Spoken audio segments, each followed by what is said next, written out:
Bomb ಇಟ್ಟಿದ್ದೀವಿ ಸ್ಫೋಟಿಸ್ತೀವಿ ಅಂತ email ಕಳಿಸಲಾಗಿದೆ. ನ್ಯಾಯ ಕೇಳೋ ಕೋರ್ಟ್ಗಳಿಗೆ ಬಾಂಬ್ ಬೆದರಿಕೆಯನ್ನ ಹಾಕಲಾಗಿದೆ.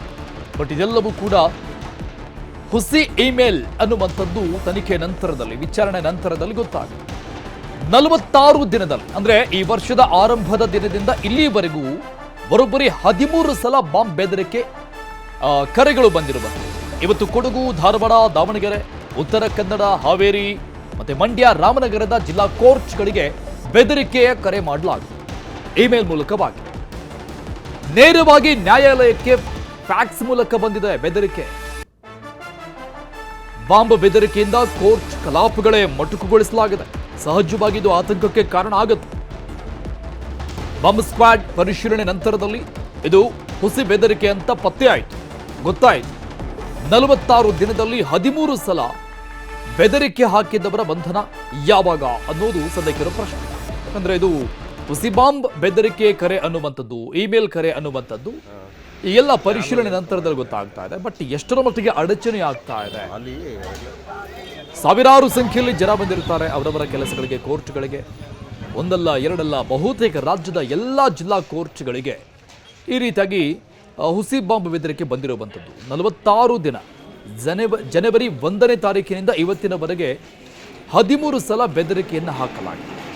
ಸೊ ಈ ರೀತಿಯಾಗಿ ಆಟಾಟೋಪ ಮಾಡ್ತಾ ಇರುವಂತಹ ಪುಂಡರಿಗೆ ಯಾವಾಗ ಕೋಳ ಹಾಕೋದು ಪೊಲೀಸರು ಅನ್ನೋದು ಸದ್ಯಕ್ಕಿರೋ ಪ್ರಶ್ನೆ ಆಗಿದೆ. ಬಹಳಷ್ಟು ಸಮಯ ವ್ಯರ್ಥ ಆಗುತ್ತೆ, ದುಡ್ಡು ವ್ಯರ್ಥ ಆಗುತ್ತೆ, ದುಡ್ಡು ಕೂಡ. ಸೊ ಇದು ಬಹಳಷ್ಟು ಗಲಿಬಿಲಿಗೆ, ಆತಂಕದ ವಾತಾವರಣಕ್ಕೆ ಕಾರಣ ಆಗ್ತಾ ಇದೆ. ಕೋರ್ಟ್ ಎಲ್ಲ ಕಲಾಪಗಳನ್ನು ಸ್ಥಗಿತಗೊಳಿಸಿ ಬಾಂಬ್ ಸ್ಕ್ವಾಡ್ ಬಂದ ನಂತರದಲ್ಲಿ, ಅದನ್ನು ಪರಿಶೀಲನೆ ನಡೆಸಿದ ನಂತರದಲ್ಲಿ ಎಲ್ಲದಕ್ಕೆ ಅನುಮತಿಯನ್ನು ಕೊಟ್ಟಿರೋದು.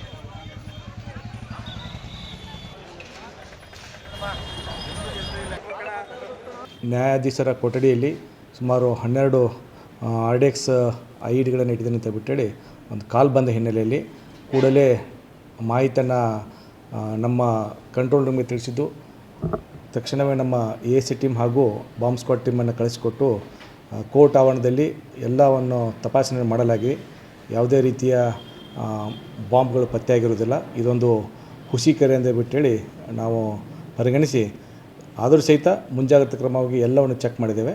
ಈ ಒಂದು ಹುಸಿ ಕರೆ ಹಿನ್ನೆಲೆಯಲ್ಲಿ ಠಾಣೆಯಲ್ಲಿ ನಾವು ಪ್ರಕರಣ ದಾಖಲಿಸಿಕೊಳ್ಳೋಕ್ಕೆ ಹೇಳಿದ್ದೇವೆ. ಪ್ರಕರಣ ದಾಖಲಿಸಿಕೊಂಡು ತನಿಖೆಯನ್ನು ಕೈಗೊಳ್ತೇವೆ. ಸರ್, ಈ ದಿವಸ ನಾವು ಎಂದಿನಂತೆ ನಾವು ನಮ್ಮ ನ್ಯಾಯಾಲಯಕ್ಕೆ ಕಲಾಪಕ್ಕೆ ಅಂತ ಹಾಜರಾಗಿದ್ವಿ. ಇಲ್ಲಿ ಆ ನ್ಯಾಯಾಧೀಶರಿಗೆ ಒಂದು ಕರೆ ಬಂದ ತಕ್ಷಣ, ಅಂದರೆ ಇಮೇಲ್ ಸಂದೇಶ ಬಂದದ್ದು. ಆ ಇಮೇಲ್ ಬಂದ ತಕ್ಷಣ ಅಲ್ಲಿ ಇರುವಂಥ ನೋಡಿದಂಥ ಅವರು ಇಮೇಲ್ ನೋಡಿದಂಥ ಕೆಲಸ ಮಾಡ್ತಂಥವ್ರು ಅವರು ಕೂಡ ದಿಗ್ಭ್ರಮೆ ಆಗಿದ್ದಾರೆ, ಬಹಳ ಆತಂಕಕ್ಕೊಳಗಾಗಿದ್ದಾರೆ. ಅವರು ಓಡಿ ಬಂದು ಅವರು ಎಲ್ಲ ನ್ಯಾಯಾಧೀಶರಿಗೆ ಈ ರೀತಿ ಆಗಿದೆ, ಮತ್ತು ಈ ಥರ ಬಾಂಬ್ ಕರೆ ಬಂದಿದೆ, ಬಾಂಬ್ ಇಟ್ಟಿದ್ದೀವಿ ಅಂತೇಳಿ ಬೆದರಿಕೆ ಬಂದಿದೆ, ದಯವಿಟ್ಟು ಎಲ್ಲರೂ ಹೊರಗೆ ಹೋಗ್ಬೇಕು ಅಂದ ತಕ್ಷಣ ಎಲ್ಲ ನ್ಯಾಯಾಧೀಶರು ಕೂಡ, ಕಕ್ಷಿಗಾರರು, ವಕೀಲರು ಕೂಡ ಎಲ್ಲರೂ ನಾವು ಅವ್ರವ್ರ ಜೀವ ಇಟ್ಕೊಂಡು ಹೊರಗೆ ಬರೋದಾಯಿತು ಸರ್. ಇದು RDX ಬಾಂಬನ್ನು ನಾವು ಈ ದಿವಸ 12 ಕಾಲ ಒಳಗಡೆ ನಾವು ಅದನ್ನು ಬ್ಲಾಸ್ಟ್ ಮಾಡ್ತೀವಿ ಅಂತನ್ನುವಂಥದ್ದು ಬಂದಿರುವಂಥದ್ದು. ಅಲ್ಲ, ಎಲ್ಲರೂ ಕೂಡ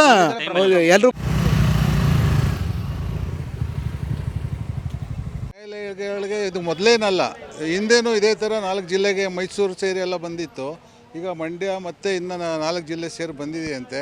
ಇದು ಪದೇ ಪದೇ ಆಗದಂಗೆ ಇಲಾಖೆ ಇದು ಮಾಡಬೇಕು. ಮತ್ತು ಮಂಡ್ಯ ಆದಷ್ಟು ಇಲಾಖೆಯವರು ಬೇಗ ಕ್ರಮ ತಗೋಬೇಕು, ಇದು ಮರುಕಳಿಸ್ದಂಗೆ ನೋಡ್ಕೋಬೇಕು. ಇದರಿಂದ ತುಂಬ ನೋಡಿ ಇವತ್ತಿನ ಇದು ವಹಿವಾಟೆಲ್ಲ ತುಂಬ ಇದು ಈಗ ನಿರ್ಲಕ್ಷ್ಯ ಮಾಡೋಂಗಿಲ್ಲ, ನೆಗ್ಲೆಕ್ಟು ಮಾಡೋಂಗಿಲ್ಲ, ಇಲ್ಲ ಅಂತ ಇದೆ ಅಂತಲೂ ಈಗ ಗಾಬರಿ ಆಯ್ತಾ ಇದ್ದಾರೆ ಎಲ್ಲ.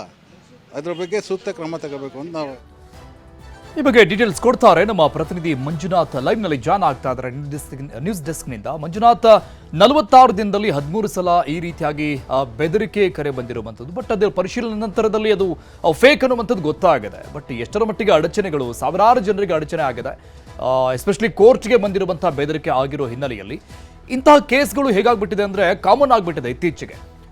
ಬಟ್ ಇಂತಹ ಕೇಸ್ಗಳನ್ನು ಎಷ್ಟರ ಮಟ್ಟಿಗೆ ಸಾಲ್ವ್ ಮಾಡಲಾಗಿದೆ, ಎಷ್ಟು ಜನರ ಬಂಧನ ಆಗಿದೆ ಇಂತಹ ಫೇಕ್ ಮೇಲ್ ಕಳಿಸಿದಂಥವರನ್ನ, ಈ ಮೇಲ್ ಏನು ಫೇಕ್ ಆಗಿ ಬಂದಿದೆ, ಈಗ ಈ ಪ್ರಕರಣದಲ್ಲಿ ಏನು ಕ್ರಮ ಆಗುತ್ತೆ ಅನ್ನೋ ಮಾಹಿತಿ ಇದೆ. ಎಸ್, ಖಂಡಿತವಾಗ್ಲೂ ಅವರು ನಮ್ಮ ರಾಜ್ಯದ ಪೊಲೀಸರಿಗೀಗ ದೊಡ್ಡ ತಲೆನೋವಾಗಿರುವಂಥದ್ದು ಈ ಒಂದು ಬಾಂಬ್ ಥ್ರೆಟ್ ಮೇಲ್ಗಳು ಅಂತ ಹೇಳ್ಬೋದು. ಮೊದಲನೇದಾಗಿ ಒಂದಷ್ಟು RTOಗಳಿಗೆ ಬಂತು, ಇನ್ನೊಂದಷ್ಟು ಶಾಲೆಗಳಿಗೆ ಬಂತು. ಇದಾದಂಥ ಬಳಿಕ ಈಗ ಸರಣಿ ಲೆಕ್ಕದಲ್ಲಿ ಕೋರ್ಟ್ಗಳಿಗೆ ಬೆದರಿಕೆಯ ಮೇಲ್ಗಳನ್ನು ಕಳಿಸ್ತಾ ಇರುವಂಥದ್ದು. ಅದು ಕೂಡ ಅಷ್ಟೇ RDX ಅನ್ನ ಬ್ಲಾಸ್ಟ್ ಮಾಡ್ತೀವಿ ಅಂತ ಹೇಳ್ಬಿಟ್ಟು ಆ ಒಂದು ಬೆದರಿಕೆ ಮೇಲ್ನಲ್ಲಿ ಈಗಾಗಲೇ ಕಳಿಸ್ಕೊಡ್ತಾರೆ. ಇವತ್ತು ಮಧ್ಯಾಹ್ನ 12-1 ಗಂಟೆ ಸುಮಾರಿಗೆ ಒಂದಷ್ಟು ಕೋರ್ಟ್ಗಳಲ್ಲಿ ನಾವು ಬ್ಲಾಸ್ಟ್ ಮಾಡ್ತೀವಿ ಅಂತ ಹೇಳಿದ್ರೆ ಇದರಿಂದ ಒಂದಷ್ಟು ಆತಂಕ ಕೂಡ ಸೃಷ್ಟಿಯಾಗಿತ್ತು. ಸುಮಾರು 10ಕ್ಕೂ ಹೆಚ್ಚು ಜಿಲ್ಲೆಗಳಲ್ಲಿ ಈ ಒಂದು ಬಾಂಬ್ ಥ್ರೆಟ್ ಮೇಲ್ಗಳು ಹೋಗಿರುವಂಥದ್ದು. ಇಮಿಡಿಯೇಟ್ ಆಗಿ ಪೊಲೀಸರಿಗೆ ಸಂಪರ್ಕ ಮಾಡಿದ್ರು. ಡಾಗ್ ಸ್ಕ್ವಾಡ್ ಆಗಿರ್ಬೋದು, ಬಾಂಬ್ ನಿಷ್ಕ್ರಿಯ ದಳ ಆಗಿರ್ಬೋದು, ಎಲ್ಲರೂ ಕೂಡ ಹೋಗಿ ಕೋರ್ಟ್ಗಳನ್ನು ಪರಿಶೀಲನೆಯನ್ನು ಮಾಡ್ತಾರೆ. ಯಾಕಂದ್ರೆ ಕೋರ್ಟ್ ಕಲಾಪ ಆಗ್ತಿದ್ದಂತಹ ವೇಳೆಯಲ್ಲಿ ಬ್ಲಾಸ್ಟ್ ಮಾಡ್ತೀವಿ ಅಂದಂಥ ಸಂದರ್ಭದಲ್ಲಿ ಸಹಜವಾಗಿ ಒಂದು ರೀತಿಯಂತ ಆತಂಕ ಅನ್ನೋದು ಇದ್ದೇ ಇರುತ್ತೆ. ಇಮಿಡಿಯೇಟ್ ಆಗಿ ಪೊಲೀಸರು ಹೋದಂಥ ವೇಳೆಯಲ್ಲಿ ಎಲ್ಲರನ್ನೂ ಕೂಡ ಹೊರಗಡೆ ಕಳಿಸಿದ್ರು. ಎಲ್ಲವನ್ನೂ ಕೂಡ ಪರಿಶೀಲನೆ ಮಾಡಿದಂತಹ ಬಳಿಕ ಗೊತ್ತಾಗಿತ್ತು ಇದು ಒಂದು ರೀತಿಯಂತ ಬೆದರಿಕೆ ಮೇಲಷ್ಟೇ, ಯಾವುದೇ ರೀತಿಯಂತ ಬಾಂಬ್ಗಳನ್ನು ಇಟ್ಟಿಲ್ಲ ಅನ್ನುವಂಥದ್ದು. ಕೇವಲ ಈ ಒಂದು ಕೋರ್ಟ್ಗಳನ್ನು ಅಷ್ಟೇ ಟಾರ್ಗೆಟ್ ಮಾಡ್ತಾ ಇಲ್ಲ, ಬದಲಾಗಿ ಜನವರಿ 6ನೇ ತಾರೀಕಿನಿಂದ ಇಲ್ಲಿವರೆಗೂ 46 ದಿನಗಳಲ್ಲಿ ಸುಮಾರು 13 ಬಾರಿ ಬಾಂಬ್ ಥ್ರೆಟ್ ಮೇಲ್ಗಳು ಬಂದಿರುವಂಥದ್ದು. ಪ್ರತಿ ಬಾರಿಯೂ ಕೂಡ ಅಷ್ಟೇ ಪೊಲೀಸರು ಯಾವುದನ್ನು ಕೂಡ ಅಷ್ಟೇ ನೆಗ್ಲೆಕ್ಟ್ ಮಾಡುವಂತಿಲ್ಲ.